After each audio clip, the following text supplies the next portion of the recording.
સુપ્રભાત ખેડૂત મિત્રો, હું છું પ્રકાશ।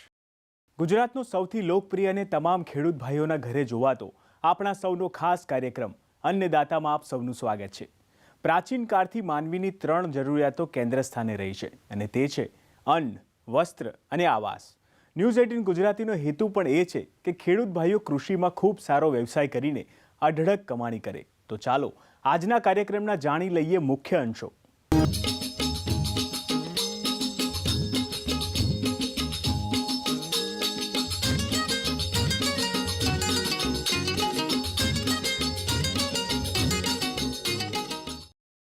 ખેડૂત મિત્રો, ચોમાસાની સિઝન બાદ દક્ષિણ ગુજરાતના અનેક ખેડૂતે બાગાયતી ખેતી માટે છોડ તૈયાર કરવાની ખેતી કરતા હોય છે। કેરી, ચીકુ, જામફળ, દાડમ અને જાંબુ જેવી અનેક જાતની બાગાયત ખેતીમાં વધુ ઉત્પાદન માટે તેની સારી જાતની કલમોની રોપણી કરવી જરૂરી છે। તો આજે આપણે અન્નદાતા કાર્યક્રમમાં સફેદ, લાલ અને કાળા જાંબુની ગુટી પ્રક્રિયાથી તૈયાર થતી કલમો વિશે માહિતી મેળવીશું। મારું નામ જયપ્રકાશ પ્રભુભાઈ ભંડારી, નારગોલ, ઉમરગામ તાલુકો, જિલ્લો વલસાડ। મારે ત્યાં સફેદ જાંબુ, લાલ જાંબુ, લીંબુ અને પેરુની હું કલમો બનાવું છું અને એ કલમ ગુટી કલમ તરીકે ઓળખાય છે। અને એ ગુટી કલમ બનાવવા માટે જ્યારે વરસાદ પડતો હોય ત્યારે પહેલી સિઝનમાં એને બાંધી દેવામાં આવે છે। તો લગભગ 1 મહિનામાં એના મૂળો દેખાતા થઈ જાય છે। એને બાંધવા માટે એક ટ્રાન્સપરન્ટ પ્લાસ્ટિક અને માઉસ તરીકે ઓળખાતી એક વસ્તુ છે, જે એક લીલી શેવાળ પ્રકારની પથ્થર પર થતી લીલ છે અને એને સૂકવીને રાખી પાણીમાં ડૂબાડીને એને ઉપયોગમાં લેવામાં આવે છે। જ્યારે જાંબુની કલમો બાંધવામાં આવે ત્યારે એની ગાંઠ ઉપરથી મોટે ભાગે મૂળો નીકળતા હોય, એ ગાંઠના પાછળનો ભાગ એની ને છોલી નાખી એને રસ વહેતો બંધ કરવામાં આવે છે અને પછી એના ઉપર જો માઉસ બાંધી ટ્રાન્સપરન્ટ પ્લાસ્ટિક બાંધી દેવામાં આવે તો એની અંદર 15 થી 20 દિવસમાં મૂળ નીકળવાની શરૂઆત થઈ જાય છે અને 1 મહિનાથી 30 દિવસથી 40 દિવસની અંદર એને ઉતારી લેવામાં આવે છે। આ જે જાંબુની ડાળી છે એ ડાળીની અંદર આ ગાંઠને ધ્યાન પર લઈ ગાંઠથી લગભગ અડધા સેન્ટીમીટર નીચે એક સામાન્ય એની છાલ કપાય એટલો જ કાપ કરવો। એ અંતરથી લગભગ 1 ઇંચ દૂર બીજો એક કાપ કરવો કે જેનાથી ડાળી નહીં કપાય અને આ માત્ર એની છાલ કપાય। છાલના ઉપર એક ઊભો કાપ કર્યા પછી આને ખોલી નાખવામાં આવે તો આના ઉપરથી આ છાલ નીકળી જશે। આ જે છાલ નીકળી ગયા પછી એના ઉપર જે થોડી ઘણી પણ જે છાલ બચી ગયેલી હોય એને આપણે ચપ્પુ ફેરવીને સાફ કરી નાખવામાં આવે। સાફ કર્યા પછી એના ઉપર ફરી પાછું આ બચેલો કૂચો એ સાફ કરવો। ધ્યાન પર એ રાખવું કે એમાં એક પણ દોરો છાલનો અંદર બચવો ન જોઈએ, જેથી એનો જે આ મુખ્ય ડાળીમાંથી એના થડ પરથી જે ડાળી ઉપર તરફ જતો જે પ્રવાહ છે એનો રસનો એ બંધ થઈ જાય। પરિણામે આ ગાંઠ ઉપરથી એનો મૂળ નીકળવાનો થશે। એ માટે આ ટ્રાન્સપરન્ટ પ્લાસ્ટિક અને આ પાણીમાં ભીંજાવેલું માઉસ છે એ માઉસને એની આ ઉપરની ગાંઠ ઉપર બાંધી ટ્રાન્સપરન્ટ પ્લાસ્ટિક એના ઉપર વીંટાળી દેવામાં આવે છે। ટ્રાન્સપરન્ટ પ્લાસ્ટિક એટલા માટે વીંટાળવામાં આવે છે કે જેના વડે અંદર મૂળ આવી ગયા હોય તો એ આપણે જોઈ શકાય છે।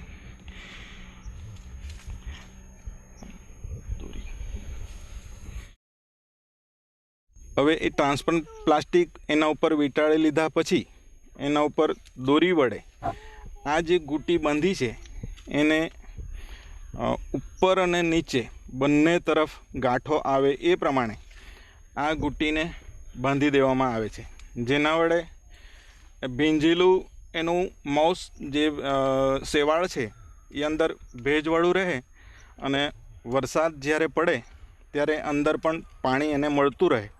પરિણામે એની અંદર 15થી 20 દિવસમાં આ મૂળો નીકળવાની શરૂઆત થઈ જાય છે.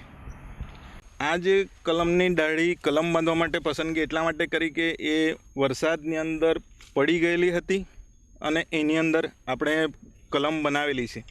જે કલમની અંદર આ મૂળ દેખાય છે અત્યારે, પરિણામે આ સક્સેસફુલ કલમ છે અને આને કાતર વડે કાપીને એને ઉતારીશું.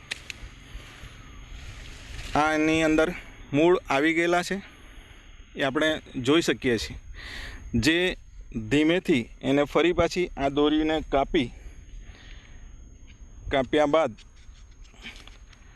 આપણે આ પ્લાસ્ટિકને ધીમેથી ઉતારી લેવાનું હોય છે અને આ દોરીઓને એનાથી છોડી નાખવામાં આવે છે.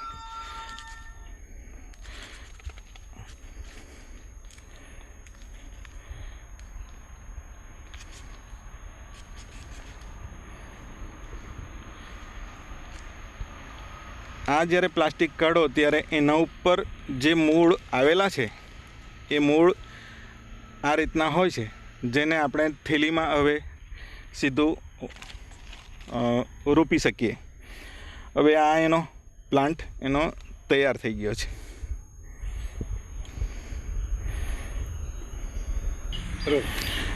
જે આ કલમને આપણે ઉતારી હવે એને પ્લાસ્ટિકની બેગમાં આપણે રાખીશું. જે પ્લાસ્ટિકની બેગની સાઇઝ 6x4 ઇંચની છે અને એની અંદર બોક્સ ટાઈપની છે અને 2 હોલ કરેલા છે, પરંતુ બોક્સ ટાઈપની હોવાને કારણે એની અંદર 8 હોલો છે, જેના વડે ઉપર પાણી નાખો તો એ નીકળી પણ જઈ શકે. જે માટી વાપરવામાં આવી છે, જે માટીની અંદર પીળી માટી એની સાથે કોહવાયેલું છાણ મિક્સ કરવામાં આવેલું છે. જે પહેલાં થેલીમાં અડધી થેલી ભરવામાં આવે છે. એ અડધી થેલી ભર્યા બાદ આ જે કલમ છે એ કલમને અંદર નાખવામાં આવે છે. ધ્યાનમાં એ રાખવાનું હોય છે કે જ્યારે આ થેલીની અંદર આપણે ભરીએ ત્યારે એના મૂળો તૂટે નહીં અને આસાનીથી આ ટાઈટ કરીને થેલી ભરી શકીએ. જો આ થેલીની અંદર ઢીલાશ પણ રહી જાય તો એ છોડ ફરી પાછો મરવાની શક્યતાઓ રહે છે. એટલે એ થેલીને પણ ટાઈટ કરવા માટે ઉપરથી પ્રેસ કરવામાં આવે છે અને પછી અંદર બાકીની માટી અંદર સમાવવામાં આવે છે. થેલી પણ પૂરેપૂરી ના ભરતા 1 ઇંચની જગ્યા એમાં ખાલી રાખવામાં આવે કે જેથી આ થેલીમાં જ્યારે આપણે પાણી આપીએ ત્યારે થોડું પાણી અંદર સંગ્રહાય પણ રહે અને હોલ વાટે એ બહાર પણ નીકળી શકે. એને થેલીની અંદર વધારે પાણી ભરાઈ રહે એવા સંજોગોમાં જો હોલ ન પડેલા હોય તો એ છોડને ખરાબ પણ કરી શકે. માટે આ જે કલમ છે એને આ રીતે આટલું બાકી રાખી હોલો વટે પાણી નીકળે એ પ્રમાણે કરવું.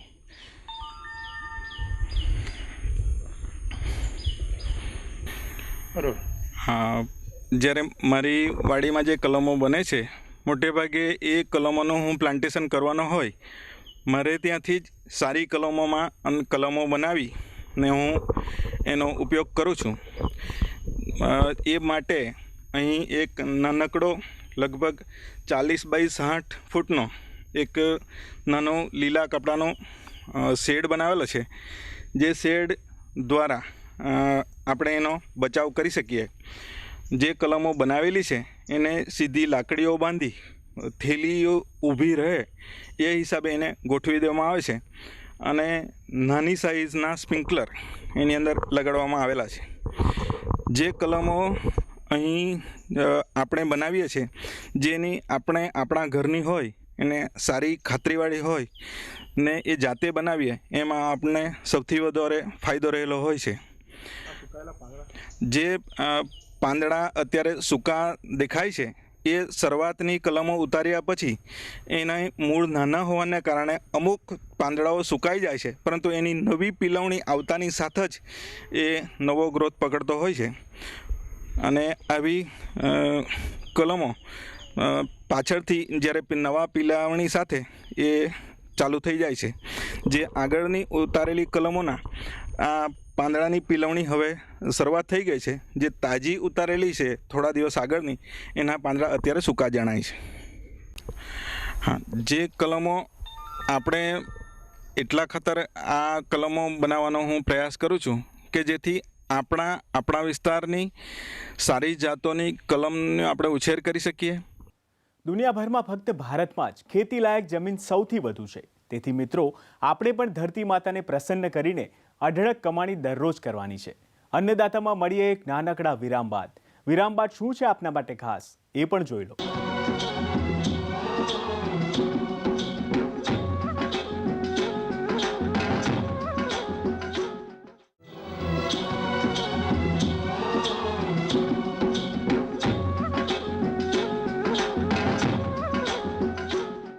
વિરામ બાદ આપ સૌનું સ્વાગત છે અન્નદાતા કાર્યક્રમમાં.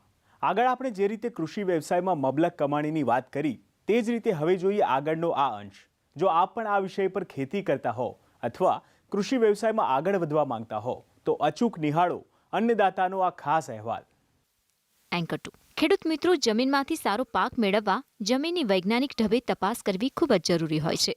કૃષિ વૈજ્ઞાનિકો દ્વારા પણ જમીનની ઊંડી ખેડ કરવા સલાહ આપવામાં આવતી હોય છે. પરંતુ જો જમીનની યોગ્ય પદ્ધતિથી વૈજ્ઞાનિક ચકાસણી કરવામાં આવે તો જમીનમાં ખૂટતા તત્વો વિશે વધુ સારી રીતે માહિતી મેળવી શકાય છે અને જમીનને ફળદ્રુપ કરીને તેમાં પાક વાવી શકાય છે. તો ચાલો જાણીએ જમીનની વૈજ્ઞાનિક પદ્ધતિથી કરવામાં આવતી ચકાસણી વિશે.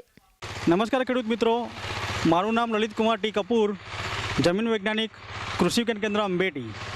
આજે હું તમને વાત કરીશ કે આપણે જમીનને સારી રીતે તૈયાર કરવી હોય તો શું કરી શકાય અને એમાંથી સારું ઉત્પાદન લેવા માટે શું શું પગલાં લેવાના છે. તો એના પર થોડીક વાત કરીએ આપણે કે કોઈપણ પાકની વધારે ઉત્પાદન લેવું હોય તો એના માટે જમીનની તૈયારી એક ખૂબ જ અગત્યનું અંગ છે. અને જમીનની તૈયારી એ ખૂબ જ અગત્યનું અંગ હોવાથી એની અંદર થોડુંક ધ્યાન પણ એટલું જ આપવું જોઈએ. અને એટલા માટે કરીને શરૂઆત આપણે એની ઊંડી ખેડથી શરૂઆત કરીએ છીએ આપણે. અને ઊંડી ખેડ કરવા માટે પણ આપણે જોઈએ કે જ્યારે તાપ પડતો હોય ત્યારે એને તપાવીને જો આપણે વ્યવસ્થિત ઊંડી ખેડ કરેલી હોય તો ઘણી બધી જીવાતો અને રોગથી આપણે એને પાકને બચાવી શકીએ છીએ. અને જમીનનું ઉપલું પડ જે કડક હોય એ ઉપલું પડ પણ જો ઢીલું પડે અને એના કારણે કરીને આપણે થોડીક જમીન છિદ્રાળુ બનશે અને છિદ્રાળુ જમીનના અંદર જો આપણે પાક ઉગાડીશું તો સારો પાક થશે. એના પછી આપણે જે થોડુંક જમીન ચકાસણીની વાત કરીએ તો કોઈપણ પાક આપણે વ્યવસ્થિત ઉગાડવો હોય તો એને સમતોલ આહાર આપવો જોઈએ, મતલબ કે સંતુલિત પોષણ આપવું જોઈએ. સંતુલિત પોષણમાં એને જરૂરી જેટલા તત્વો છે એ બધા જ તત્વો એને વ્યવસ્થિત રીતે મળી રહે એટલા માટે કરીને આપણે પહેલાં તો એને કઈ જરૂરિયાત છે, જમીનમાં કેટલા પડેલા છે અને આપણે બહારથી કેટલા આપવા જોઈએ એ થોડુંક આપણે નક્કી કરવું જોઈએ. પણ એ આપણે દેખીતી રીતે નક્કી કરી શકતા નથી. તો તેના માટે કરીને આપણે જમીનની ચકાસણી કરાવવી પડે. તો એના માટે આપણે પાક ઉગાડતા પહેલાં જમીનની અંદર આપણે જઈ આપણું જે ખુલ્લું ખેતર છે એના પર જઈ અને તમારે એમાંથી 1.5 ફૂટ ઊંડો ખાડો ખોદી અને એમાંથી નમૂનો લેવાનો હોય છે. જમીનનો નમૂનો લેવા માટે આખા ખેતરમાં ફરી અને લગભગ 8 થી 10 પોઈન્ટ તમારે નક્કી કરવાના હોય છે વાંકા ચૂકા ચાલીને. અને પછી તમારે 1.5 ફૂટ ઉપરનો બધો કચરો દૂર કરી દેવાનો. અને બધો કચરો દૂર કર્યા પછી તમારે કોદાળી વડે અને જો પોચી જમીન હોય તો હાથ વડે પણ તમે નમૂનો લઈ શકો છો. એક તગારામાં તમે લગભગ 1.5 ફૂટ જેટલો ખાડો ખોદી અને એમાંથી ઉપરથી નીચે સુધીનો જમીન આવે એ રીતે પ્રમાણે કરીને એક જગ્યાએથી નમૂનો તમારે લેવાનો હોય છે. આવી રીતે તમે જે 10 થી 12 પોઈન્ટ જે નક્કી કરેલા છે એ 10 થી 12 પોઈન્ટ જે છે એ દરેક જગ્યાએથી તમારે થોડો નમૂનો લેવાનો હોય છે. એટલે આપણી પાસે લગભગ 1.5 થી 2 કિલો જેટલો નમૂનો આવી જશે. હવે 1.5 થી 2 કિલો જે નમૂનો આવ્યો એ નમૂનાને પછી તમારે સરખા ભાગે વેચવાનો હોય છે. મતલબ કે એનો રોટલો કરી અને એને 4 સરખા ભાગે વેચી અને મિશ્ર કરી દેવાનો હોય છે. આમ 2-3 વખત કરીશું એટલે તમારો આખો જે નમૂનો જે કહીએ એ આખા જમીનનું પ્રતિનિધિત્વ ધરાવતો નમૂનો થઈ જશે. મતલબ કે એની અંદર આખા ખેતરનો બધી જ લાક્ષણિકતાઓ આવી જાય એ રીતનું થઈ જશે. તો આ નમૂનો પછી તમે ચકાસણીમાં મોકલતા પહેલાં એમાંથી કચરો અને બીજા કાંકરા કે બધું દૂર કરી અને જરાક વ્યવસ્થિત છાંયડે સૂકવી અને પછી તમે એને જમીનને વ્યવસ્થિત પ્લાસ્ટિકની કોથળીમાં પેક કરી અથવા કાપડની કોથળીમાં પેક કરી ઉપર તમારું નામ લખો, ગામ લખો, ફળિયું લખો, કયો પાક લેવાનો છે એ લખો, કોઈ ખાતર આપેલું છે કે નહીં એ લખો. એ બધું માહિતી મોકલી અને તમારે પ્રયોગશાળામાં આ નમૂનો સબમિટ કરવાનો હોય છે. અને એના પરથી જે રિપોર્ટ આવે એ રિપોર્ટ આધારિત તમે જો ખાતર વાપરો તો તમારી જમીન 100% સારી થશે. કારણ કે સંતુલિત આહાર મળશે તો સંતુલિત આહારના કારણે છોડ સારો થાય. જો વધારે ખાતર પડે તો પણ ઝેરી અસર નડશે, અને જો એની ઓછું ખાતર નાખીએ તો એની ત્રુટી થશે, મતલબ કે એની અંદર તત્વોની ખામી આવશે, અને તત્વોની ખામીના કારણે રોગ થશે. તો આપણે બહારથી એને દવા નાખવી પડશે. તો આ થાય નહીં એના માટે કરીને સંતુલિત આહાર કરવો જોઈએ. અને સંતુલિત આહાર માટે કરીને, સંતુલિત પોષણ માટે કરીને આપણે સંતુલિત ખોરાક જે ખાતરો વાપરવા જોઈએ, અને એના માટે કરીને જમીન ચકાસણી કરાવવી જોઈએ. એનાથી પણ એક બીજું અગત્યનું વાત કરીએ કે જમીન ચકાસણી તો કરાવી છે, પણ એની સાથે સાથે જમીનનું સ્વાસ્થ્ય જો જાળવવું હોય, ટકાઉ કરવું હોય, તો એને જમીનના તત્વો જે છે જકડાઈ રહે એટલા માટે કરીને જમીનની અંદર સેન્દ્રિય પદાર્થ પણ હોવો એટલો જ જરૂરી છે. અને સેન્દ્રિય પદાર્થ છે આપણને કુદરતી ખાતરો જેવા કે છાણિયું ખાતર છે, કમ્પોસ્ટ છે, ખોળ છે, આ બધામાંથી તમને મળી રહેશે. તો એ બધા ખાતરો જમીનની તૈયારી કરતી વખતે જો તમે આપો તો તમને સારામાં સારું તમને વ્યવસ્થિત તમને જમીનની ટકાઉપણું મળી રહેશે. તમે કોઈ પણ ખાતર વાપરો પણ એની સાથે છાણિયું ખાતર જો વાપરો તો તમને એનો જે કસ છે એ કસ જળવાઈ રહેશે, અને તમને લાંબા સમય સુધી એની અસર તમને જોવા મળશે. સાથે સાથે જમીનની ફળદ્રુપતા પણ જળવાઈ રહેશે. એટલા માટે કે આપણે રાસાયણિક ખાતરો ઉમેરીએ એટલે તત્વો જ ખાલી ઉમેરીએ, જ્યારે સેન્દ્રિય ખાતર ઉમેરીશું ત્યારે તત્વોની સાથે સાથે સેન્દ્રિય તત્વો પણ જમીનમાં ઉમેરાય છે, જે રાસાયણિક તત્વોને જકડી રાખવા માટે મદદરૂપ થાય છે. સેન્દ્રિય ખાતરોના કારણે જમીનમાં જીવાત મતલબ કે જે જીવજંતુઓ છે, લાભદાયી જીવજંતુઓ, એનું પણ પ્રમાણ વધશે, જેના કારણે જમીનની પાચન શક્તિ મતલબ કે વિઘટન શક્તિ વધશે. એના કારણે કહીને ઓછા ખાતરે પણ આપણે સારું એવું પકવી શકીએ છીએ. મતલબ કે જમીનની સારી ફળદ્રુપતા જોઈતી હોય તો જમીનમાં ખાલી તત્વોની જરૂર નથી, પણ સાથે સાથે સેન્દ્રિય તત્વોની પણ જરૂર છે, અને લાભદાયી જીવાણુની પણ જરૂર છે. તો એટલા માટે કરીને આપણે ખાલી રાસાયણિક ખાતરો ન વાપરવો જોઈએ, પણ એની સાથે બાયો ફર્ટિલાઇઝર છે, પછી સેન્દ્રિય ખાતરો છે, આનો પણ તમારે ભરપૂર ઉપયોગ કરવો જોઈએ, કે જેના કારણે આપણી જમીનની જે ફળદ્રુપતા છે લાંબા સમય સુધી ટકી રહે. સાથે સાથે એની સાથે તમે રાસાયણિક ખાતરોનો છે એનો બચાવ પણ થાય છે. અત્યારે ડાય જેવા જે ખાતરો છે, ડીએપી જેવા જે ખાતરો છે જે મોંઘા થતા જાય છે, તો આ ખાતરોનો ઓછો ઉપયોગ થાય તો તમે ખેતી ખર્ચ પણ બચાવી શકો છો. અને એ ખેતી ખર્ચ બચે તો એનો મતલબ એવું કે આપણે ખેતીમાં નફો પણ વધશે. તો આ નફો વધે અને આપણી ખેતી સફળ થાય એટલા માટે કરીને જમીન ચકાસણી કરાવો, અને સાથે સાથે સેન્દ્રિય ખાતરો, જૈવિક ખાતરોનો સારો એવો ઉપયોગ કરો તો આપણી ખેતી 100% સમૃદ્ધ થશે. મિત્રો, જીવનમાં ડગલે ને પગલે અનેક મુશ્કેલીઓ છે, પરંતુ જગતનો તાત તમામને આ મુશ્કેલીમાંથી ઉગારી દે છે. રાત દિવસની મહેનત બાદ જ્યારે પાક લણવાનો સમય આવે ત્યારે તમામ ખેડૂત મિત્રો ખુશખુશાલ થઈ જાય છે. હાલ અન્નદાતામાં સમય થયો છે વધુ એક નાનકડા વિરામનો, પરંતુ વિરામ બાદ જોવાનું ચૂકશો નહીં અન્નદાતાનો વધુ એક વિશેષ અહેવાલ.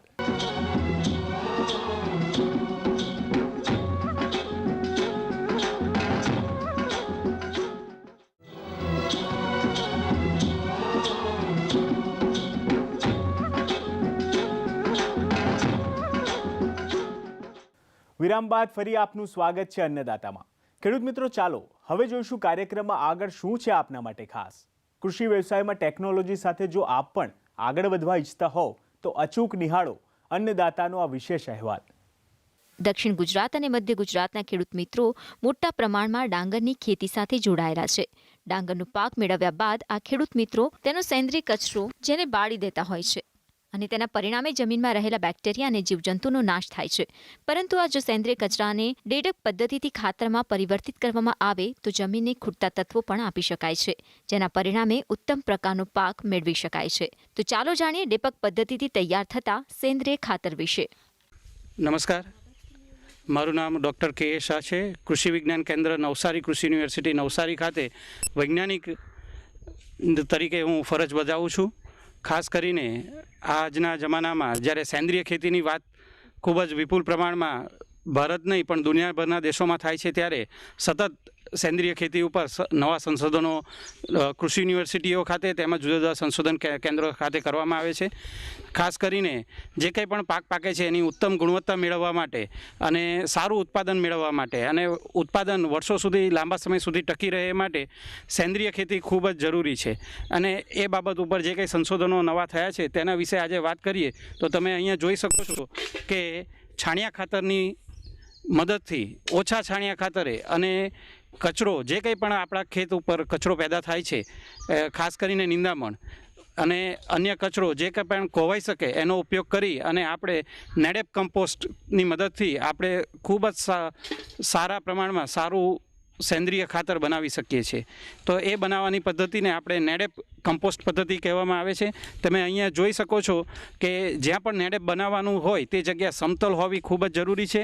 અને આ નેડેપ બનાવવાની પદ્ધતિમાં મુખ્યત્વે ખાસ કરીને 12 ફૂટ લંબાઈ, 5 ફૂટ પહોળાઈ, 3 ફૂટ જમીનથી ઊંચું બનાવવાની જરૂર છે, જેમાં ઈંટો અને સિમેન્ટ રેતીની મદદથી એને પાકું ચણતર કરવાની જરૂર છે.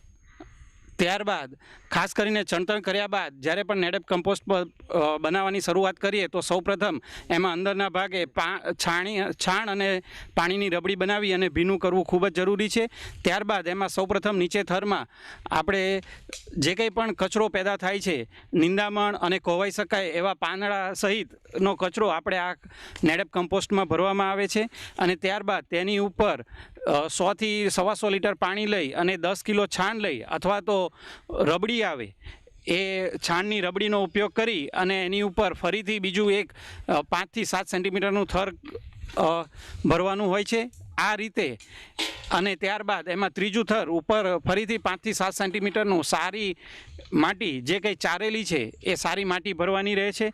આમ 3 થર બનાવવાના હોય છે. આવું 3 થર બનાવતા આ જે કંઈ નેડેપ કમ્પોસ્ટ છે એને છેક કમ્પોસ્ટની ઉપરથી 1 થી 1.5 ફૂટ ઊંચું ભરી દેવાની જરૂરિયાત રહે છે. અને આ ભર્યા બાદ તેની ઉપર છાણ અને માટીથી લીપણ કરી દેવું, જેથી કરી અને તેમાં હવાની અવરજવર ન થઈ શકે અને અંદરની ભાગમાં ભેજ જળવાઈ રહે. આ પદ્ધતિથી શરૂઆતના 15-20 દિવસમાં ધીરે ધીરે કચરાનું કોવડાવવાનું શરૂઆત થઈ જાય છે. અને જેના લીધે આજે કંઈ પણ આપણે નેડેપ ખાડો ભર્યો છે એ ધીમે ધીમે બેસી જશે. તો 20-25 દિવસ બાદ ફરીથી પાછું અને અગાઉ જણાવ્યા મુજબ જ એના થરો ભરી દેવાના રહેશે અને એને પૂરેપૂરું જે કંઈ નેડેપ છે એનો ખાડો આપણે ભરી દઈએ. અને આ રીતે જો આપણે 3 થી 4 મહિના એટલે કે 90 થી 120 દિવસમાં સારું ઉત્તમ પ્રકારનું નેડેપ કમ્પોસ્ટ બનાવી શકાય છે. એટલે કે કોઈ પણ કમ્પોસ્ટને ટર્ન કર્યા વગર ખૂબ જ આરામથી આપણે 4 મહિનામાં સારું કોવડાયેલું અને સેન્દ્રિય તત્વોથી ભરપૂર તેમજ અન્ય જુદા જુદા તત્વોથી ભરપૂર આપણે આ ખાતર બનાવી શકાય છે.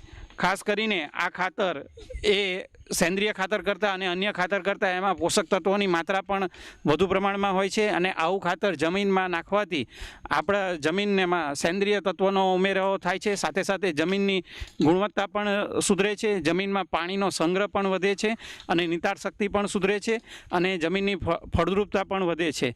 પરિણામે જે કંઈ પણ પાક લેવામાં આવે તેમાં ઉત્પાદનમાં અને તેની ગુણવત્તામાં પણ વધારો જોવા મળે છે. આપણે અહીંયા જોઈ શકીએ છીએ કે આ નેડેપ પદ્ધતિમાં આપણે ખાતર બનાવવાની પ્રક્રિયા શરૂ થઈ ગઈ છે. અને અહીંયા જોવાઈ શકાય છે કે આમાંથી જે કંઈ પણ કચરો આમાં અંદર ભરવામાં આવેલો તેમાંથી સેન્દ્રિય ખાતર ધીરે ધીરે તૈયાર થઈ અને આપણને બહાર જોવા મળે છે. તો આ ખાતર તૈયાર થતાં સામાન્ય રીતે 4 મહિના જેવો સમય લાગે છે. અને આ ખાતર એ ખૂબ જ ઉચ્ચ ગુણવત્તાવાળું હોય છે, જેથી કરીને જમીનની ફળદ્રુપતામાં સુધારો જોવા મળે છે. આપણે અહીંયા જોઈ શકાય છે કે આ રીતે તૈયાર કરેલું સેન્દ્રિય ખાતર જ્યાં કંઈ પણ આપણે જમીન તૈયાર કરીએ ત્યારે તેમાં પાક વાવતા પહેલાં જમીન તૈયાર કરતી વખતે ચાસમાં અથવા તો ખેતર ઉપર પાથરીને જો નાખવામાં આવે અને ઢાંકી દેવામાં આવે તો એનો ખૂબ જ ઉચ્ચ ગુણવત્તાવાળો આપણી પાક પેદા થાય છે અને જમીનની ફળદ્રુપતામાં ખાસ કરીને સેન્દ્રિય તત્વોમાં ખૂબ જ વધારો જોવા મળે છે અને પાકની ગુણવત્તા પણ સુધરે છે. સામાન્ય રીતે નેડેપ ખાતર બનાવવા માટે સૌપ્રથમ 12 ફૂટ લંબાઈ, 5-7 ફૂટ પહોળાઈ અને 3 થી 3.5 ફૂટ ઊંચાઈ હોય છે. અંદાજિત આ બનાવવા માટેનો ખર્ચ લગભગ 8 થી 10,000 રૂપિયાની વચ્ચે આવે છે, જેમાં સેન્દ્રિય ખેતીની ગુજરાત સરકારની યોજના અંતર્ગત આપણને સહાય પણ મળી શકે છે. તો ખેડૂત મિત્રોને ભલામણ છે કે આપણે સેન્દ્રિય ખાતર ખાસ કરીને બજારમાંથી વેચાતું ન લાવતા જો આ પદ્ધતિથી બનાવવામાં આવે તો ખૂબ જ ઓછા છાણિયા ખાતરની મદદથી અને કચરાનો ઉપયોગ કરી અને આપણે પુષ્કળ માત્રામાં સારું કોવડાયેલું સેન્દ્રિય ખાતર બનાવી શકાય છે. અને જેનો આપણી જમીનમાં ઉપયોગ કરવાથી જમીનની ભેજ સંગ્રહ શક્તિનો પણ વધારો જોવા મળે છે. અન્નદાતા કાર્યક્રમ વિશે વધુ વિગત જાણવા આપ અમને અમારા નિયત સરનામા પર પત્ર વ્યવહાર દ્વારા સંપર્ક કરી શકો છો. Annadata, news 18 Gujarati, A101, commerce house 5, corporate road, Prahladnagar, Ahmedabad 380051. તો આજની કૃષિ જ્ઞાનની સફરને અહીં જ સમાપ્ત કરીશું. આવતીકાલે ફરી મુલાકાત કરીશું કૃષિની નવી જાણકારીઓ સાથે. ત્યાં સુધી મને આપશો રજા. નમસ્કાર.